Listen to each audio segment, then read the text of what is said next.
ये जो हमारा आपका अंतःकरण है, इसकी अगर हम तुलना करें तो जैसे इसकी तुलना गौतम ने कहा, ये मनुष्य का शरीर एक भगवान राम ने कहा सागर भाव मोक्ष कर द्वार, बड़ी सार्थक भाषा का प्रयोग। एक भवन तो बहुत से बने रहने के लिए भवन तो चाहिए, पर कुछ लोग जैसा भी बना वैसा बना दिया। उसमें बनाने में कोई कला नहीं है, लेकिन आपको भवन बनाने की कला बड़ी विकसित हो गई। और जब भवन निर्माण किया जाता है तो उसमें ध्यान रखा जाता है उसमें कितने कक्ष, कितने कमरे और कौन सा कमरा किस काम के लिए है, और जिस काम के लिए है उसमें उस प्रकार की सुविधा होनी चाहिए। तो भगवान का संकेत क्या, ये जो आपको शरीर मिला है ये ईश्वर का बनाया हुआ काम है, और जब ईश्वर ने बनाया होगा तो उसने तो बहुत सोच समझ करके ही इस नाम का निर्माण किया है। और इसके लिए वो समझ जाते साधारण भाव और एक बड़ा सुंदर शब्द मोक्ष का द्वार।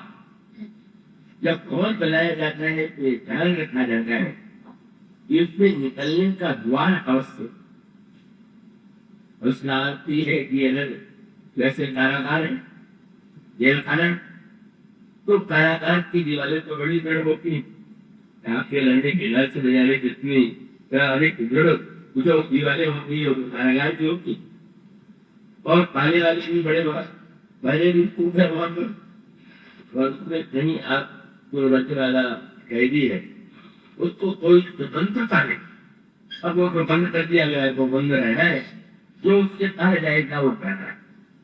तो भगवान ने कहा कि जब ईश्वर ने ये घर बनाया तो इनको जेल के जेल खाना नहीं बनाया, कि हमें आपको जो मनुष्य का शरीर मिला हुआ है ये भगवान ने ऐसा भूल बनाया जिसमें द्वार खुला हुआ, और कौन सा द्वार है, मोक्ष का द्वार।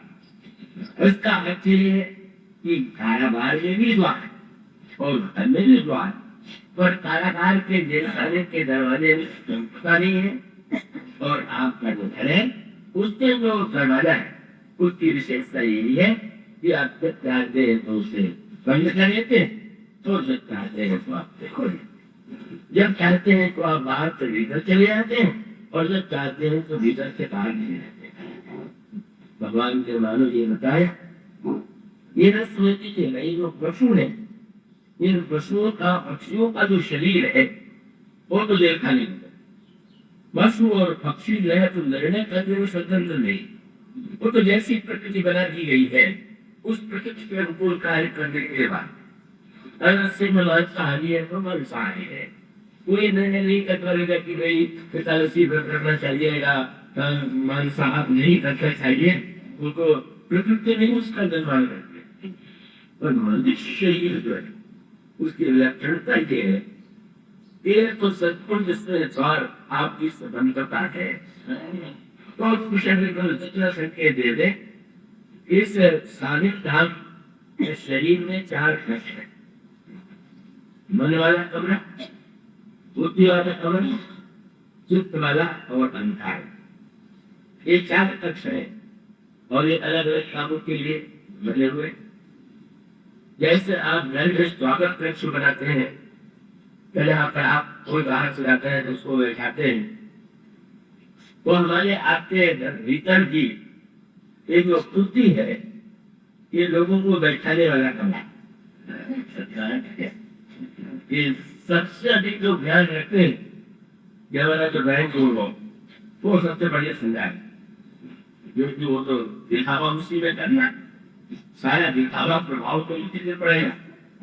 तो हम जो भीतर वाला कमरा है तो ऐसा है, तो सत्संग भी अच्छे है, ये तो बहुत ही उपयुक्त बात है, बस और कमरों पर चाहे लोग ध्यान करते, लेकिन जो बाहर बैठाने वाला कमरा है माने हम लोग निरंतर ध्यान रखते हैं, व्यवहार करते हैं कि भीतर से चाहे जैसे हो, और ऊपर से ऐसा व्यवहार करो कि वो बहुत अच्छा।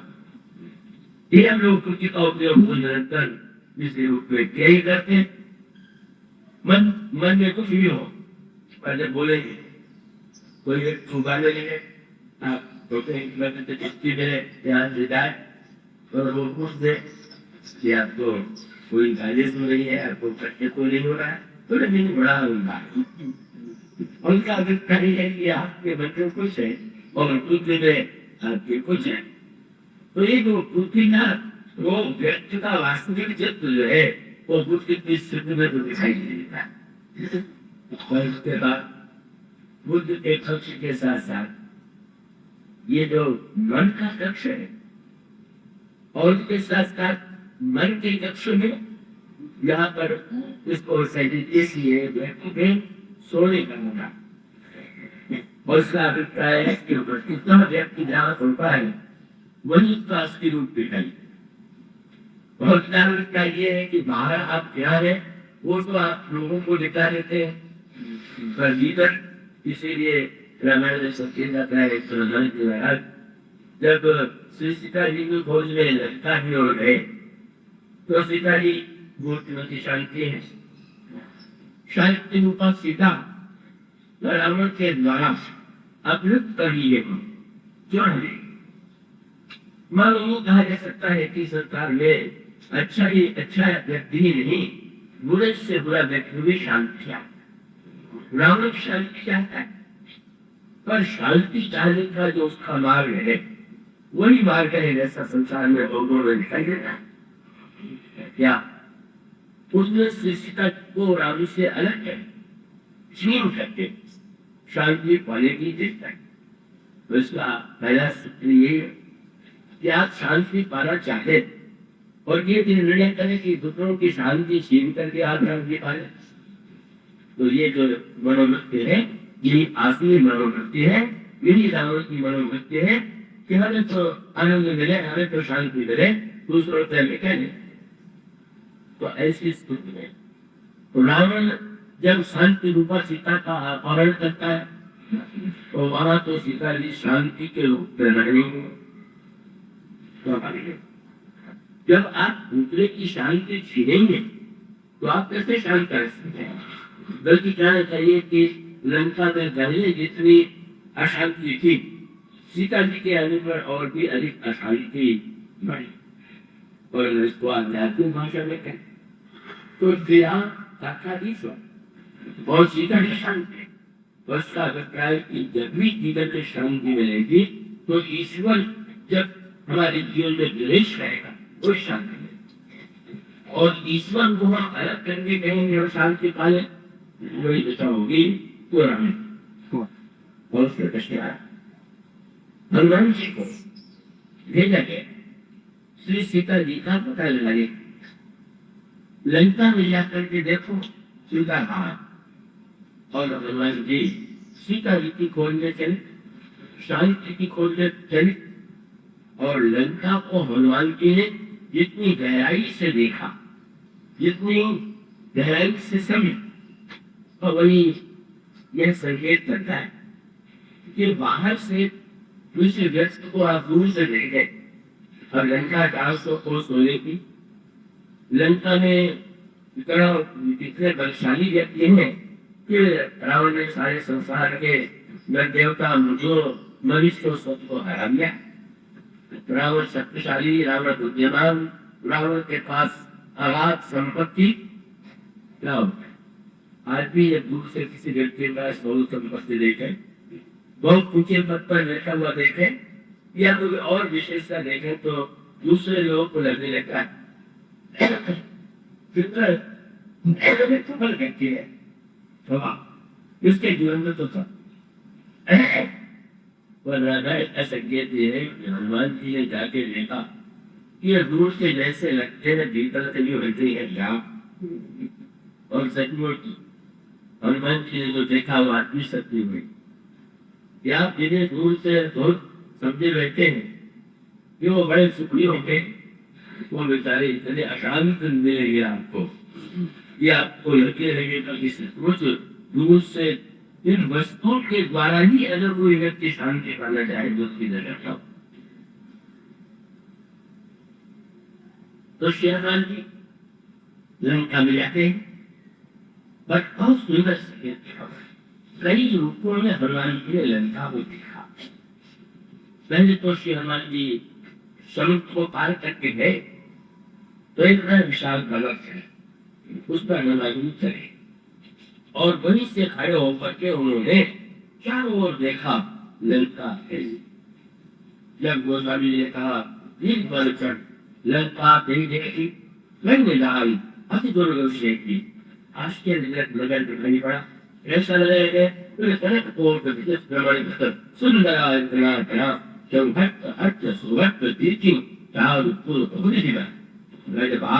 अच्छर निकर अदचर बहुरूपनिष्ठ सेन वर्णक नहीं बाघ उपवन वाटिका सर रूप काफी स्वर्ण नर नाग सुर गंधर्व कन्या रूप तुम बल्लदेव विशाल सही समान अतिबल नहीं नाना आर्य भेरे हो गई एक एक कार्य। हनुमान जी ने देखा कितनी सुंदर लंका नगरी है, 400 कोस के जलवा रहा है, सोने से बना हुआ परकोटा नगर और उसके साथ साथ गलियां जिसे हनुमान जी की जाती है, बड़ा स्वच्छ बड़ा ही उज्जवल सुंदर। हनुमान जी ने देखा बड़े स्वस्थ है लंका के नागरिक, अखाड़ों में गर्जना करते हुए व्यायाम कर रहे थे। उन्होंने देखा इतनी सुंदरियां है कि जिनके सौंदर्य को देख करके मुनियों के मन में भी एक बार आकर्षण उत्पन्न हो जाए, ये दृश्य हनुमान जी ने देखा। अगर ये तो दूर से बाहर से देखा गया दृश्य था, पर हनुमान जी इससे भी संतुष्ट नहीं हो। हनुमान जी ने कहा दूर से तो ये ऐसी लग रही पर भीतर से कैसी, और तब उन्होंने बड़ा सुंदर कर रहे ये नहीं। अब भौतिक दृष्टि से तो एक हनुमान जी को लगा कि दिन में अगर भीतर रखा न जाए तो पंडित की चेष्टा की जाएगी, रोक हो जाएगी, ये बोला रहा है। इसलिए उन्होंने निर्णय किया कि हम रात के समय लंका में प्रवेश करें। पूरा आगे देखी बहु कभी मैंने की विशाल अस्ति लघु रूप धर्म जिसे नगर करो पैदा। रात के समय अत्यंत छोटा रूप बयान करके लंका में बैठ करके मैं और ये बहुत बड़ा सुंदर रूप है। रात के समय भीतर अंधेरे में लंका कैसी है और उसके लिए डरने की प्रश्न कर किया कि मैं भी अत्यंत छोटा बन जाऊं। लंका में तो बड़े बनने की होगा और एक समाज की दशा जिसको देखिए सबने बड़े ही बनने की तो हो रहे और लगता ही है कि बड़ा बच्चा नहीं, सब लंका का शिक्षक है, शांति है। हनुमान जी तो छोटे बदले लगते और उनको लगा ये बहुत छोटा रूप बना सके, रात के समय में लंका में बैठ लगे। और तब हनुमान जी लंका को जब वो सुन देख मानो एक सत्य है। हमारा आपका एक जीवन वह है जो दिन में लोगों के सामने है और दूसरा वह है जो हमारी रात का रूप है, अंधकार का रूप है, एकांत का रूप है या शयन का रूप है। और तब लोग कभी कहते हैं हनुमान जी मस्त समान कभी भरी हनुमान जी लंका में बैठते हैं और लंका में बैठ करके मंदिर प्रतिकर शोभा लंका के प्रत्येक मंदिर में हनुमान जी जाकर के देखते हैं कहीं सीता जी कहीं गया किसी किसी नगर में चल जाए क्योंकि समुद्र नगर में बाहर से देखिएगा तो आप चकाचौंध में खड़े नहीं रहेंगे, तो अगर आप भीतर बैठने की कला में निपुण हो तो आप देखेंगे तो चित्र आपको दूसरे ही है। हमारे गरीबराज जी अमेरिका में उनकी भक्ति वहां की लोग गए कि भारत तो नरक है और राम राज्य तो अमेरिका में। तो मैंने कहा बेटे आपने ऑर्डर बुक कर दिया, राम राज्य छोड़ करके आप नरक से आ गए। जिस प्रकार चौथ से प्रभावित हो गए, कितना विशाल कितना विलक्षण, लेकिन वहां मानसिक स्थिति वैसी है लोगों की क्या कितने लोग वहां पर बड़ी शिक्षा देवी की दवा लेकर के सो पाते हैं, जनता शांत रहते हैं, कितना संघर्ष है, कितनी अधिक टकराहट कहते तो वह जवाब रहते हैं उनको उत्तर दो। तो हनुमान जी तो लंका के प्रत्येक शहर में देखते हैं, अभी तो कहीं शांति तो कहीं नहीं। पर दूसरे लंका देखो जो रावण है उसके यहाँ भी जा करके देखे वो कैसे। और जो कभी हनुमान जी गए उस समय रावण सो रहा और संकेत हुई रावण को दिन में शंकर जी की पूजा करता ही बुलाई है रावण। पर हनुमान जी ने रावण को दिन में कहा, दिन में भी रात में देखा। पर रात में जब वो बैठे तो हनुमान जी ने देखा तो गए।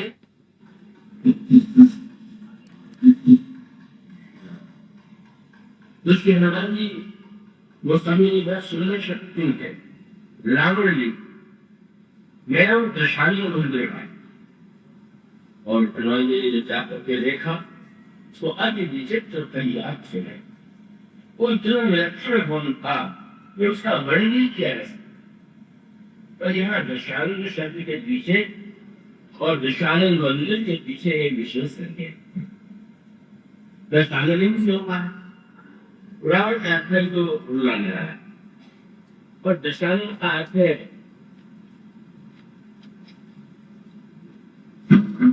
जिसके 10 रूप।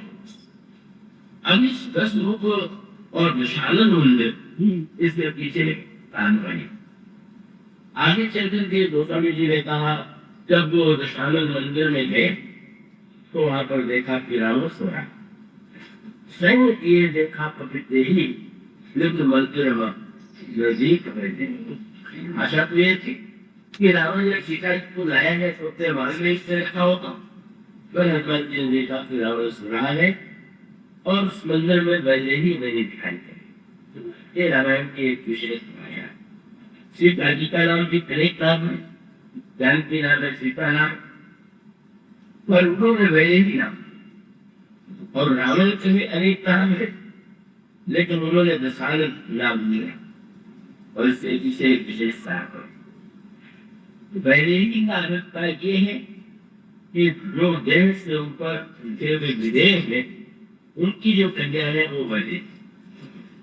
तो वो वैदेही जो है लाइन कहा गई है देह लंका क्या है देह है। और जो देह में रहने वाले हैं वो तो दशानंद न हो तो दशानंद के अंदर ही हो गई। दशानंद मंदिर का अभिप्राय जब काफी आज शंकर जी के मंदिर में गए, आज गणेश जी के मंदिर में गए, पर रचना में किसका मंदिर बोले दशानंद मंदिर। और दशानंद मंदिर का अभिप्राय है जहाँ पर देवता की पूजा होती है वही तो मंदिर कह रहा है। और देह जगत में रहने वाले जितने व्यक्ति होंगे उनके आराध्य को दशानंद नहीं हो सकते हैं। और दशानंद का अभिप्राय ये है ये तो 10 इंद्रियों वाला शरीर है। और जैसे इंद्रियों के द्वारा आप के द्वारा भोजन करते हैं इसी तरह से 10 इंद्रियों के द्वारा जो विषयों का भोजन कर रहा है उसको मानो दशानंद है। और जो निरंतर शरीर की पूजा में लगा हुआ पूजा जाए तो भगवान के मंदिर में पूजा तो बहुत कम अच्छी हो पाती है। पर दशानंद मंदिर में जैसी पूजा होती है अगर हो गई उसको ढूंढने जाने के लिए जाने की आवश्यकता नहीं है। उसे थोड़ा अपने जीवन में ढूंढ सकते।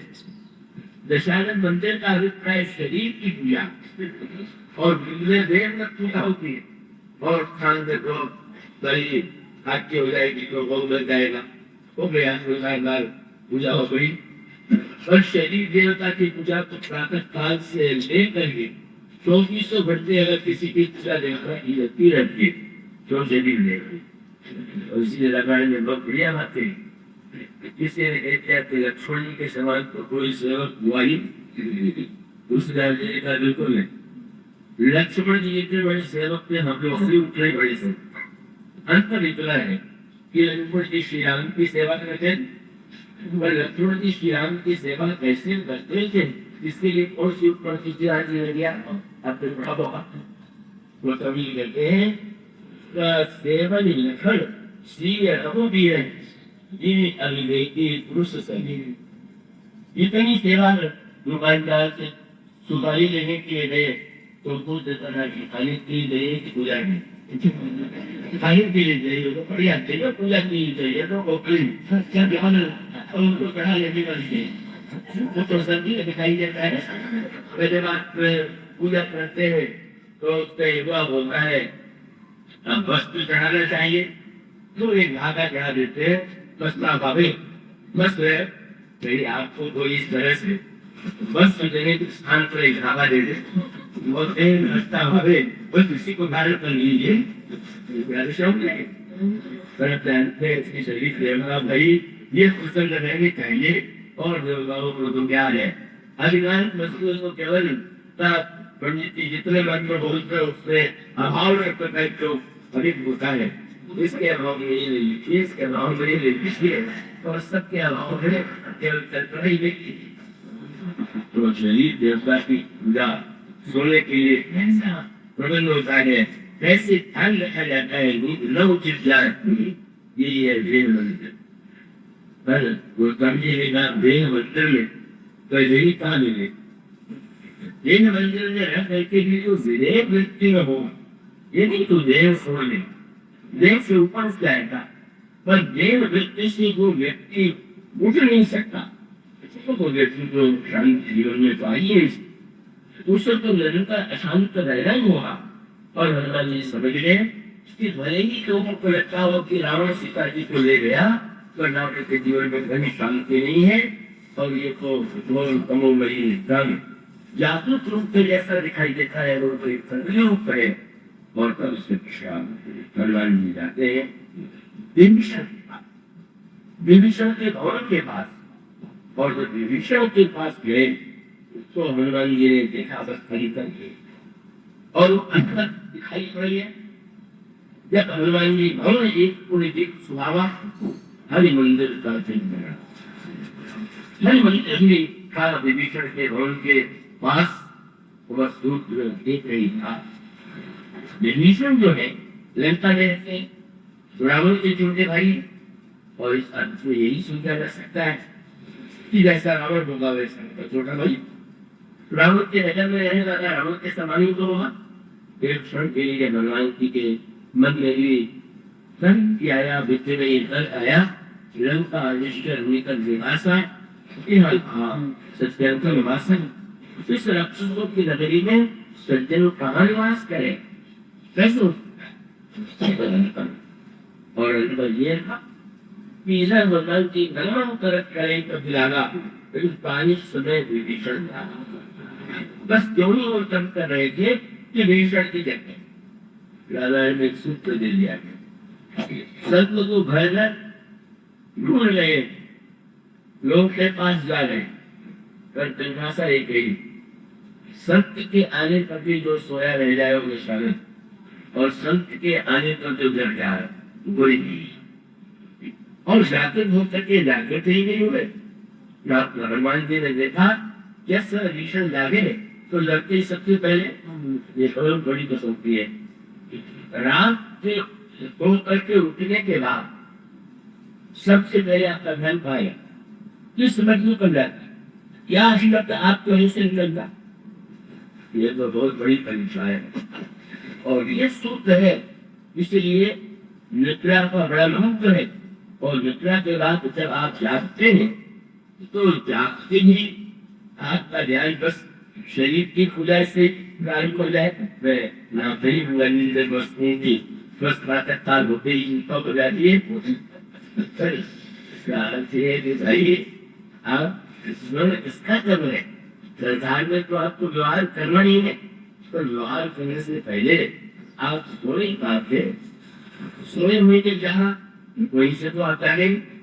और इसलिए जो भक्त होता है जब वो जागता है या सोता, तो यही लिखा हुआ जागो तो सोवत शरण होता है। जब आप सोइए तो कैसे सोइए, देखिए सोने के बाद व्यक्ति को सोना तो बड़ा प्रिय लगता है, लेकिन तो आवश्यक नहीं कि सोने के बाद व्यक्ति जगी जाए।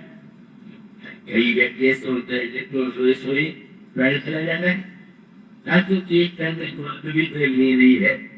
अंतर इतना है कि नीचे को लगता है कि हम जगेंगे तो हमारी सारी वस्तुओं में मिलेगी, और उस तुम्हें लगता है कि क्या होगा, मिलेगी नहीं मिलेगा। बस कुछ छा जाए तो भक्त कहाँ सोता है। जैसे एक बच्चा जब माँ की गोद में सोता है तो कितना उसको आनंद है, कैसी निश्चिंतता रहती है। माँ की नींद भले ही टूट जाए, पर आपने देखा होगा सबसे बढ़िया नींद किसको आती, बच्चों को आती, और इसीलिए आती क्योंकि उनको अपनी चिंता नहीं है। उनकी सारी चिंता को उनके माँ को करना है, उनके पिता को करना है। इसलिए तुलसीदास जी को विश्राम के सत्य लेख के नारादान जी ने अगर मुस्कुरा करके कह दिया कि अरे संतों तो क्या आप हो रहे, आपको जगाने के लिए आए हुए हैं, तो तुलसीदास जी ने कहा कि जगाना ही आवश्यक और सुनाना भी आवश्यक। जागने का कर्म कैसे और सोने का विश्राम कैसे का, जीवन में एक दूसरे के पूरक। अगर हम कर्म करें, श्रम करें और विश्राम न करें तो क्या हो, और विश्राम ही विश्राम करते रह जाए और जागृत होकर के कर्म न करें तो भी क्या हो। इसलिए दोनों एक दूसरे के विरोधी नहीं है, एक दूसरे के पूरक, और इसलिए एक नहीं उपाय जागृत सोवत शरण होता। रात को सोते समय यह लोग कहते हैं, जैसा कि वो समझी कहते सोने की तरह निश्चिंत होकर के कौन सोता है, और प्रत्यान जन्य सोना, और तो को जाएंगे रखे तो रावण भी तो सोना, तो रावण के सोने में या ऋषि कर सो रहे, इन दोनों में कोई अंतर नहीं। और अज्ञान की निद्रा में सोना और दूसरा जो सोना है और वो सोना बचता अज्ञान की निद्रा में अपने को खुला कर दे दिया, उस समय के लिए अपने आप को रोकने में रख दिया, वो नींद आना और बात है। और ये अनुभव होना कि अब तो भगवान की गोदी में है, अब तो भगवान के पास है। कहते हैं जाते योगी जन्म यति जनाती ध्यान करे धरे पूर्व भारी लोभ मोह कोह क्रम। और जाके राजा राज सेवक समाज साथ सोचे सुनी समाचार वैरी बड़े स्वामी की जा गई बुद्ध विद्या पंडित जी से तो जा रहे लोभी लालची भांगे बता गए रोगी रोगेली और योगी भोगी भोगवश भरोसे सीता जैसी माँ और राम जैसे पिता जब दोनों के गोद का आनंद लेते हुए कोई सो रहा हो, एक ऐसा आनंद तो जाग सोता है तो भगवान की गोद, और जब जगता है तो भगवान से प्रार्थना करता है कि प्रभु आप हम जिस संसार के जा रहे हैं वो आपका बचाए हो। इसलिए क्या करना चाहिए, क्या बोलना चाहिए, कैसे व्यवहार करना चाहिए, आप इस दिशा में निर्देश दे चले। जो व्यक्ति दोनों को भगवान से जोड़ देता है उसका सोना भी सार्थक, उसका जगना भी सार्थक, और दोनों की स्वस्थ जा सो जोड़े सोएगा वो ज्ञान की निद्रा में सोएगा, और जाने का तो केवल में केवल एक ऐसी अभिलाषा में संसार में जाकर व्यक्ति को आशा की प्रस्तुत होगी, व्यापृत हो जाए। और जिस व्यापृत होते हैं तो हनुमान जी का हनुमान जी से उत्तर मिले, और यहीं पर राम कथा की आवश्यकता। उस राम कथा को आप सुन रहे, इसका सूत्र माना यही है। जब दो भक्तों का मिलन हुआ, सिद्धों का मिलन हुआ, तो हनुमान जी जिसमें रूप रूप वचन सुनावा भीषण हवा ऊंची कुशलाई कथा उधारी हुई बोले हृदय बीत हुई राम वीर अनुरागी भाई कन्नड़ बड़ा भागी। आप अपना परिचय कीजिए कि आप कौन पढ़कर तब राम। अभी को राम कथा का श्रवण है, ये रीजन कहाँ से सारे रावण जैसा व्यक्ति वो तो विषयी ही नहीं, ऐसा विषयी है कि केवल विषय नहीं आनंद लेता है, भगवत कथा को मनोरंजन पर विषय जो श्रवण करते हैं उनके श्रवण की विशेषता ये है वो सारक और सारक को नहीं मिलाते, पूर्वक सुनते हैं। उनसे उन्होंने पूछा आपका परिचय, हनुमान जी का बच्चे कितना होगा, हनुमान जी ने अपना परिचय नहीं दिया। मेरा बच्चे का व्यक्ति कीजिएगा राम की कथा। और जब वो कथा हुई तब अथवा हनुमान भाई की सब राम कथावाचक को धन्यवाद दिया जाता है। विभीषण जी ने कहा बड़ा तुम कर दीजिए, तो मेरा नाम हनुमान, लेकिन नाम तो बता दिया और आगे चल करके एक बात कह दी कि बना तो तुमने नाम सुन लिया, नाम मेरा सुन लिया, मेरे नाम का पद भी जाएंगे, क्या करें? प्राप्त नहीं तो ना तो हमारा भेजने प्राप्त मिलेगा। सवेरे सवेरे मेरा नाम लेने को मुझे आप लोग करिए कर रही जितना विश्वास कर लीजिएगा हमारी से प्रणाम देना उसका केवल इतना है कि भक्त कहता है बस इस प्रश्न नाम करता है करके बहुत किसका चिंतन क्यों करो? भगवान की को प्रभाव है, उसका चिंतन तो भगवान के चिंतन से होता है। फिर मानो उसका खान नहीं कितना सुंदर स्तुति पूर्वक उन्होंने सुना और कथा सुनने के बाद वो सूत्र बोलकर भी नहीं गया। और वो सूत्र जो आपके साथ क्या है, अंतर क्या है? तो विश्राम सकल जगह है, जनता का मनोरंजन करने वाली ईश्वर का मनोरंजन नहीं हुआ, उन्होंने से सुना और सुनने को पूर्ण विश्राम और इससे ऐसा प्रत्यय हो तब भगवंत हरि सब पुराण कथा विजना पूरा पूरा जुगल तन पूरा मन बस मन सुमेर मुड़ गया, एकदम अंत टूट गए, विश्राम की स्थिति का अनुभव हुआ और उसके बाद विचर के मन में जिज्ञासा उत्पन्न, मनोरंजन करने वाले के मन में कोई जिज्ञासा नहीं, बस सारथ के मन में जिज्ञासा होती है। आपने ऐसा गुण बताया, लेकिन आप कृपा करके बताइए किताब तो बहुत गुण यानी बना था, कभी नहीं अनुकूल था कि अमुक जैसे व्यक्ति पर भी भगवान कृपा करेंगे, कुछ साधना आएंगे, प्रीति पद सरोज बनवाएंगे। राक्षस जात में उत्पन्न हुआ, भगवान के चरणों में प्रेम नहीं है, एक ही आशा बनती है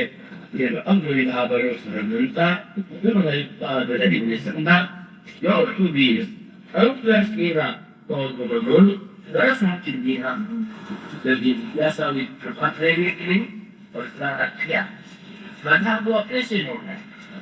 भगवान राम ने भरत पर कृपा की, लक्ष्मण की कृपा की, हनुमान जी पर कृपा की, उनकी कृपा की बात सुनकर के अच्छा भले ही लगे, लेकिन वो प्रश्न को यह आना चाहिए तो हम पर कृपा करेंगे यही साधन।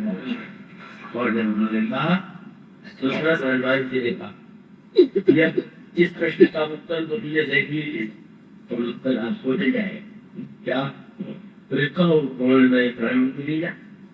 आप तो बड़ा राक्षस जाति में विश्वामित्र के पुत्र हैं, तो बंदर जाति में उत्पन्न हुआ, बाकी चंचल संगति मीरा और साथ साथ क्या करे तो नाम तुम्हारा कैसे कार्य देने असम्य अधम सहासन कृपा सुमेर गुण भरे विलोचन लिए कुछ जैसे बाण के ऊपर इतनी कृपा है, इस पर करते हुए हनुमान जी की आंखों में आंसू आ रहे हैं। और फल क्या हुआ? जो कथा से कर नहीं आती ये राम को नाम बाबा अनिल वाद्य विश्राम गुरु विश्राम सुब्र जन्मन्य। उस कथा स्तुति वाले को भी न कथा देने वाला कहता और न कथा सुनने वाला, यह तो संभावना है लोग जाएंगे। उम्मीद करिए कि मुझसे भी पहले आप कट जाएंगे।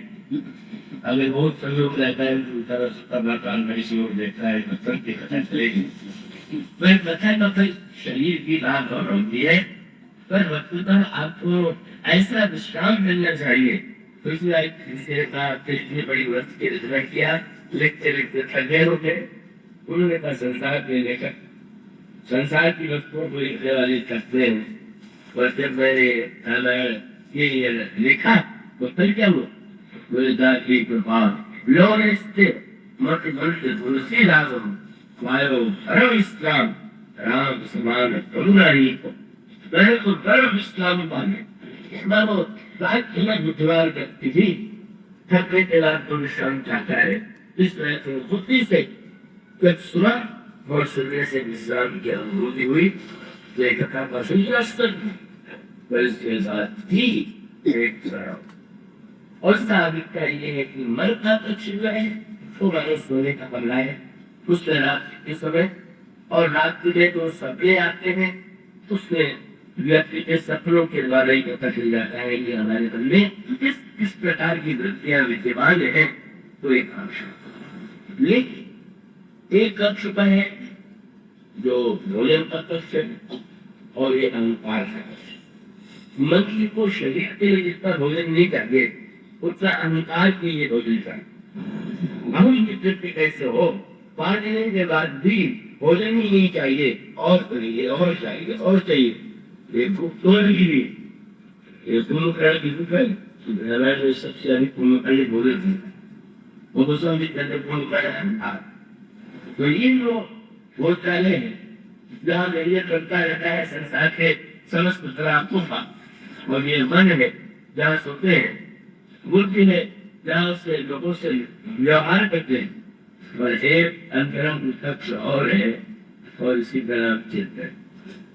चित्त का अभिप्राय ये है कि आप ऐसा एक कक्ष होता है जहाँ पर आपके घर की निजानी कितनी वस्तु रखी हुई पेटी घर पर बंद है कोई पर्याप्त तौर पर बंद है जाने की प्रकार ये जो हमारा आपका मन बुद्धि अहंकार है इसके पीछे एक और एक है।